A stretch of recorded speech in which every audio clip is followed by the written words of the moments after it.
तेव्हा सत्यजित जिथे कुठे असेल तिथे सुखरूप असू दे.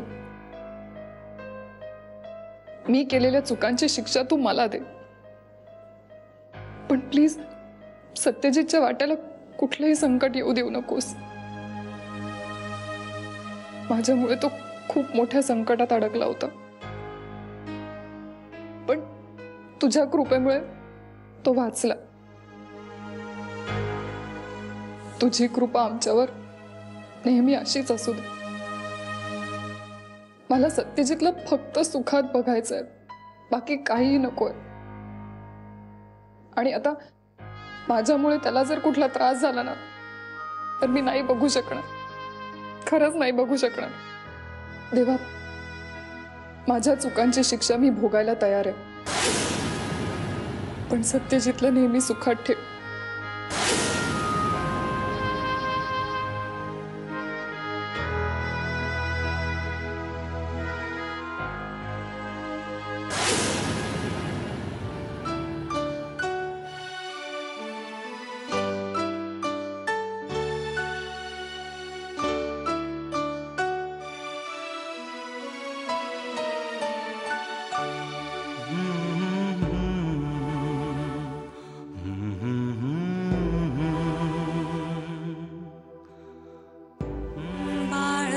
कशाला व्यर्थ कुणाची भीती ग, बाई जडली आता, बाई जडली आता, दोन जीवांची प्रीती ग, बाई ग, बाई ग.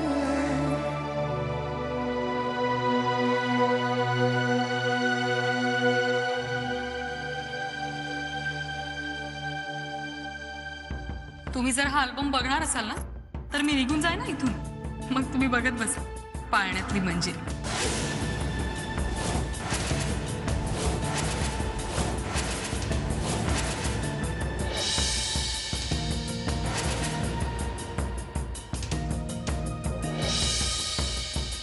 अगं माझ्या प्रेमाला नाटक म्हणून त्याचा अपमान करू नकोस ग असा.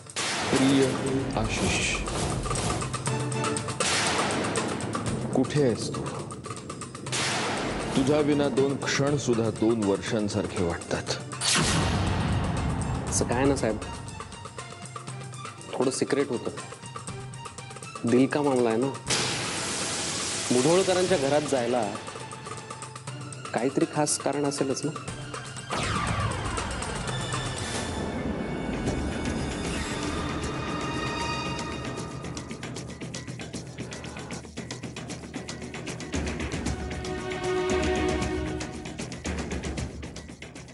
नारायण, नारायण. जी साहेब. जा आणि माझ्यासाठी दारू घेऊन ये. साहेब तुम्ही सांगितलं तेवढं कर नारायण. पण साहेब. जा. जी साहेब.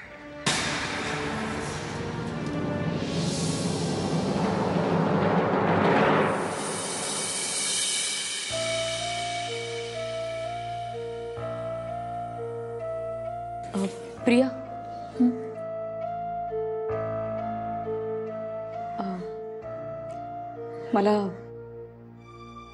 मला सांगता येत नाहीये पण मंजिरी, तू नको काळजी करू. मी फार्म हाऊसवर जाऊन त्याच्याशी बोलते.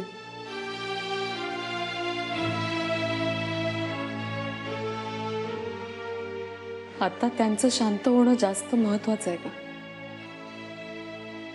त्यांना जे योग्य वाटतं, जे खरं वाटतं ते तसंच राहू दे. त्याशिवाय दुसरा कुठलाही मार्ग नाही आता आपल्याकडे.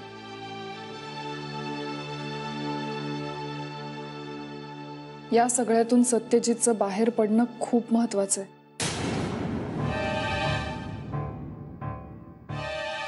प्रिया, तू सांभाळशील ना यांना? तसं नाही, आधी वचन दे मला. हो, पण प्लीज तू आता ह्या सगळ्यातून बाहेर पडण्याचा प्रयत्न कर. बाहेर येऊन काय साध्य होणार आहे? माझ्यावर कोणाचा विश्वास सुद्धा नाहीये. माझ्याशी साधं बोलायलाही कोणी नसतं इथे. कुणाकडे मन मोकळं करायला, कुणाच्या तरी मांडीवर डोकं ठेवून रडायला हक्काच्या माणसाची गरज असते. इथे तर मला बोलण्याचा सुद्धा हक्क नाही दिला. मी का जगते हाच प्रश्न पडलाय मला. मंजिरी अगं काय बोलतेस हे? असं नको बोलूस. आता फक्त यांना आधाराची गरज आहे एवढंच कळतंय मला. आणि तो आधार तूच त्यांना देऊ शकतेस. देशील ना प्रिया? या सगळ्या घरात मला फक्त आणि फक्त तुझाच आधार वाटतो. हा आधार कायम असाच राहू देशील ना? नेहमी. तू निदान तुझा तरी विश्वास आहे ना माझ्यावर? हो, माझा पूर्ण विश्वास आहे की तू निर्दोष आहेस, पवित्र आहेस. तू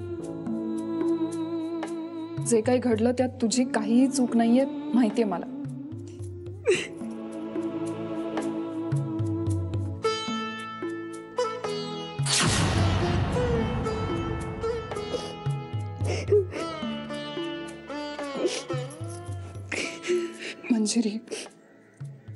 मंजिरी सांभाळ स्वतःला. हे बघ, सगळं नीट होणार आहे. आता सगळं नीटच होणार आहे. न सुटणारे प्रश्न एकदा संपवून टाकलेत ना की सगळं. म्हणजे काय? काय नाही. तू आधी फार्म हाऊसवर जा प्लीज. येते मी.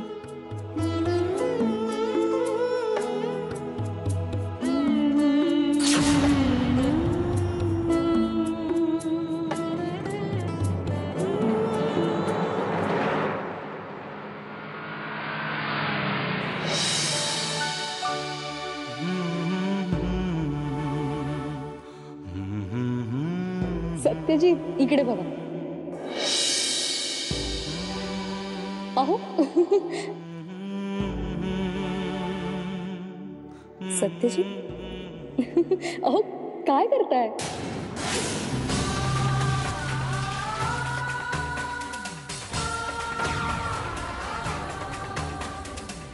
हो मी काय म्हणते ऐका ना.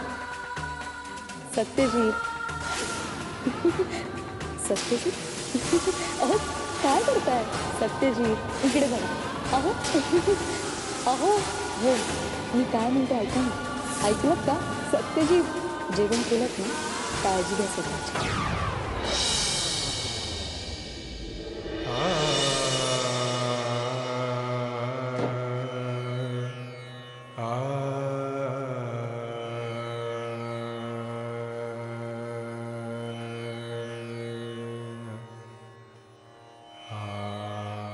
सत्यजित, हे काय आहे?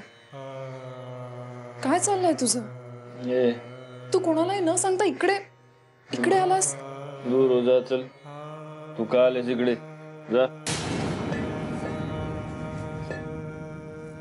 मी कुठेही जाणार नाही. तू का सूड उगवतेस माझ्यावर?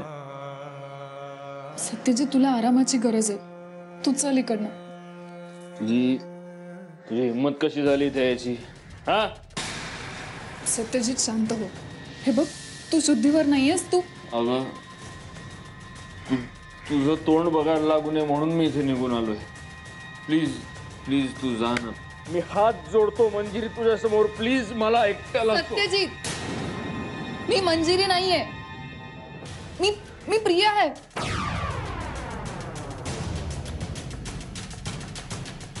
चल फसवणूक करते माझी. सतत फसवणूक करते तू. सत्यजित, बघ माझ्याकडे शुद्धीवर ये.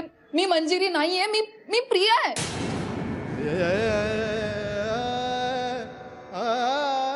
Priya. Oh God, Priya, I'm sorry. अगं मी कुठेही पाहिलं ना तरी तीच माझ्या डोळ्यासमोर येते. मी कुठेही गेलो, मी कितीही स्वतःपासून लांब पळालो. सत्यजित, काळजी करू नको. मी आले ना आता सगळं नीट होईल.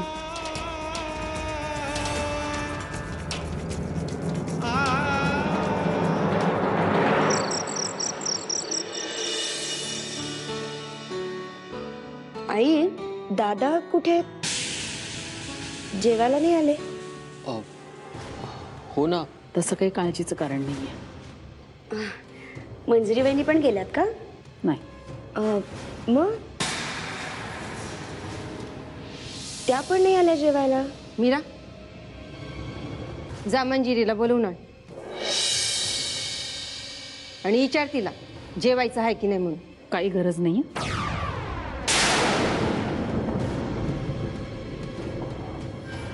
बोलावणं पाठवायला लागतं का तिला? जेवायची वेळ माहीत नाहीये. आता तिला यायचंच नसेल तर आपण तरी काय करणार? भूक लागेल तेव्हा येईल आणि जेवेल. तिच्यासाठी कोणीही थांबायची गरज नाही. तू तुझं काम कर.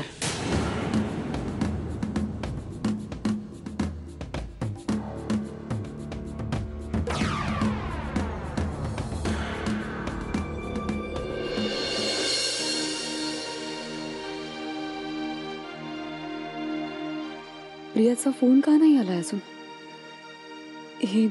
हे नक्की फार्म हाऊसलाच आहेत ना? की तिकडे न जाता आणखी कुठेतरी? नाही, पण काही असलं तरी प्रिया नक्की फोन करेल. की मी फोन करू? नाही, नको. मी फोन करून बघायलाच हवं आधी. नाही, नको. प्रिया त्यांच्याच सोबत असणार आणि प्रिया नक्की त्यांची समजूत काढेल. उगाच माझ्या फोनमुळे त्यांना राग आला तर नकोच.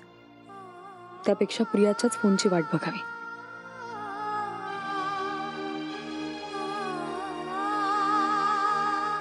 अरे बापरे, खूप उशीर झालाय. सगळे जेवायचं थांबले असतील.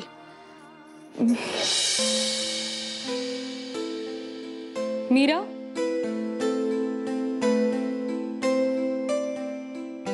हा बाईसाहेब. अगं किती उशीर झालाय, अजून टेबल लावलं नाहीयेस तू. बरं जा, सगळ्यांना बोलवून आण. मी करते जेवणाची तयारी. अगं जा ना. ताईसाहेब, जेवण झाले ती समध्यांची.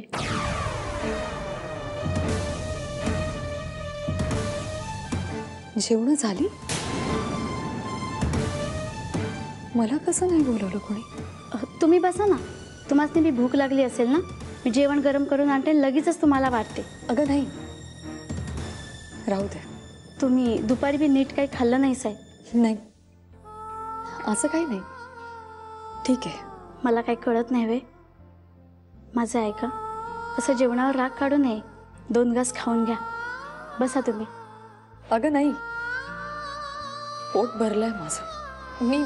मी फक्त बघायला आले होते सगळ्यांची जेवणं झालीत की नाही.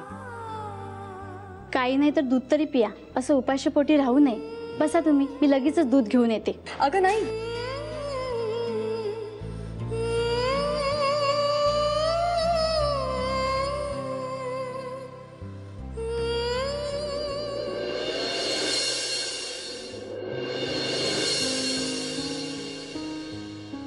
काय ग बहिणी, अजून झोपली नाहीस?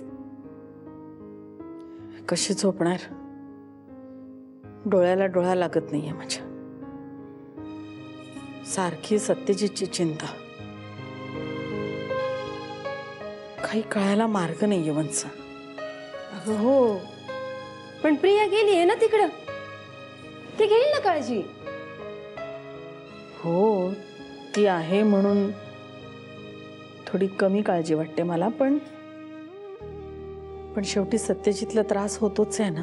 आता प्रिया गेली आहे म्हणजे ती काळजी घेईलच.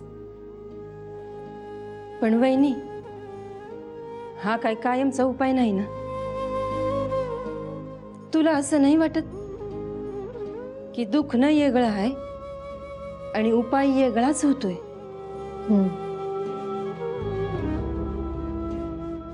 पण दुसरा कुठला मार्ग पण सापडत नाहीये. आपल्या हातात जेवढं आहे तेवढं करायचं आणि सगळं नीट होईल अशी आशा करायची. दुसरं काय? अगं पण आशा आहे म्हणून काही न करता नुसतं बसून राहायचं का? दुसरं काय करणार वंस? हे बघ वहिनी, मला तरी असं वाटतं की आता तूच काहीतरी ठोस निर्णय घ्यायला हवा. मला कुठल्याच निर्णयापर्यंत पोचता येत नाहीये मनस. असं काय बोलायलीस वहिनी? मग काय सत्यजित आणि मंजिरीचा अडकलेला गाडा असाच राहू द्यायचा? ते काय नाही वहिनी, तूच आता काहीतरी निर्णय घ्यायला हवा. सत्यजितला होणारा हा त्रास माझ्याने नाही भगवान. मनस, मला सत्यजितचं सुख नकोय का हो? अगं लहानपणापासून किती भोगलंय त्यानं. आणि आता त्याच्या वाट्याला सुख यायलाच हवं. काही करायची तयारी आहे माझी. ती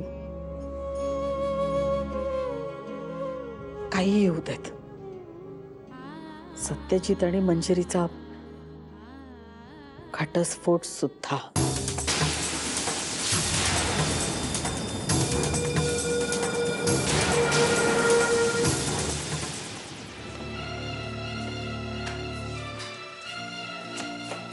सत्यजित, सत्यजित सांभाळ.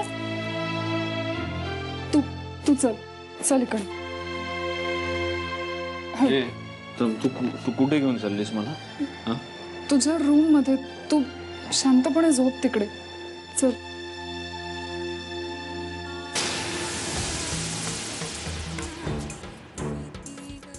काय झालं? मंजिरी का गाते तिकडे? काय? मंजिरी गाणं का म्हणते? तिला प्लीज सांग, गाणं म्हणू नकोस. मला खूप त्रास होतो प्रिया तिच्या आवाजाचा. तिला सांग तोंड बंद कर. सत्यजित, मंजिरी नाहीये इकडे. असं काय करतेस? ती तिथे गाणं म्हणते, मला आवाज येतोय प्रिया. सत्यजित ऐक माझं. सत्यजित, मंजिरी इकडे नाहीये. इथे कोणीही गाणं म्हणत नाहीये. हा, नाही कोणी नाहीये. तू तू चल चल इकडे चल.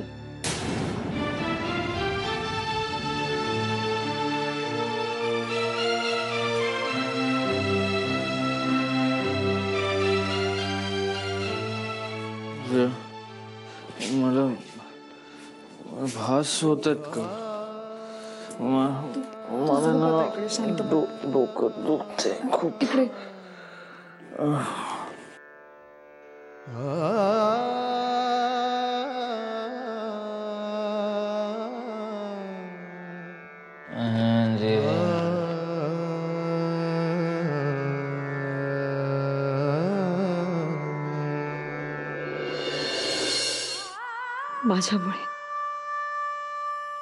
माझ्यामुळे सगळे प्रश्न उभे राहिलेत. ते मलाच सोडवायला हवेत. पण कसे? कोणी काही ऐकून घ्यायलाही तयार नाहीये. कसं पटवून देऊ मी मला काय म्हणायचंय ते? नाही, आता दुसरा काहीच पर्याय नाहीये. हे सगळे प्रश्न माझ्यासोबतच संपतील. दुसरा पर्यायच नाहीये. प्रश्नाचं मूळच संपलं ना की आपोआप सगळे सुखी. तसंही जगण्याला काही अर्थच नाही. उगाच इतरांसाठी अडचण बनून का राहायचं? असे माझं आता कोण आहे? या जगात माझ्या एकटीच्या नसण्याने सगळेच प्रश्न जर सुटणार असतील तर मी या जगात नसलेलंच बरं आहे.